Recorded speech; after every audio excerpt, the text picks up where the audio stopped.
when you look at David, stories about David, and you're like, man, he basically had somebody killed. Because he got his wife pregnant. Because he got the guy's wife pregnant. Because he got the guy's wife pregnant, he had him killed. And this is a guy that is after God's own heart. So when you think about that, you're like, okay, so it's the actions that we do, right? But not, man, it's so hard to explain. It's like your heart is with God, but sometimes your actions are just with the fallen world. They're just, that's where sin, that's what sin is, right? It's doing things that you don't even realize you're doing. And I guess one of the differences is we ask for forgiveness for those things when God reveals them to us, right? When He revealed to David, hey, this is what happened. David's like, oh, well, wait a second, man. Now I have a repentant heart. I need to repent. One of the conversations I had with the guy yesterday was just how we approach sin. He's like, I think some people they get super bummed out when they sin, and you should feel something. Like when you sin, it should not feel good, right? Right. But then it's not about dwelling on it and feeling bad about it. It's about just not doing it again. Right. So turning. Yeah. So when you're making these mistakes, know that like you're explaining, David, man, dude, some bad sin. Just terrible bad choices. Example. Not good. Yeah. Not good at all. And then, but that doesn't mean your story's over. Right. And that doesn't mean you're done. And that doesn't mean that you need to beat yourself up. It means that you need to, dust your shoes off or whatever, but get back up and go again. Yes. And try to be better and try to move the needle, try to get further down the road. Don't sit there and dwell on your mistakes. Just try to learn from them and go.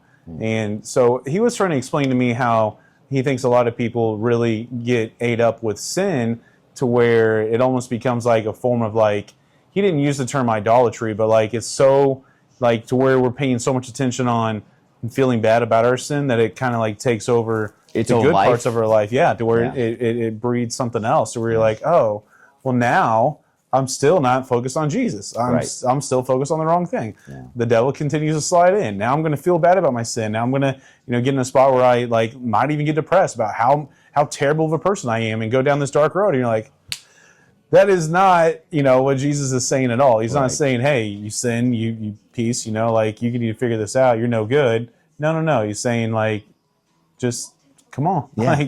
Just keep coming. Honestly, sinning is, to some degree, I mean, it can be a great way to learn. I mean, it's not saying, hey, go out and sin and figure it out. But I mean, we're all going to do it. We all have done it. And it's about, learning and growing from those circumstances. Well, I mean, so was it Romans where Paul says, what a wretched man I am. The good that I want to do, I do not do. And the evil that I do not want to do, this is what I do. Oh, what a wretched man I am, right? So I think we all kind of fall into that category. But I think the difference is what he said. It's the good that he wants to do, right? The intention of the heart. It's the intention. We know what evil is, so we are not intentionally going out and coveting in our neighbor's things or having lust in our hearts. These things aren't intentional, but they do happen. We do live in a fallen world, and we are human beings growing towards Christ and growing towards the likeness and the image of God, but it's growing towards it. We're not there. The sinful world is pretty powerful. It is very powerful, and we're on earth. We're not in heaven. Right. This is the way it's that it's been set up. This is the playground we're in. Yeah. And it's not about you're screwed if you sin. It's about you're screwed if you continue to sin. Yeah. Really. I mean, ultimately, but like you said, the condition of the heart, and that's what that gentleman I was talking to was kind of getting at. Is you're going to continue to sin. Even when you think you're righteous, you're doing everything right, you're going to continue to sin. Yeah. But it's the intention. Where are you? Are you trying to be better? Are you trying to grow? Are you trying to learn? Are you truly caring for other people? Or are you just all about yourself? Yeah.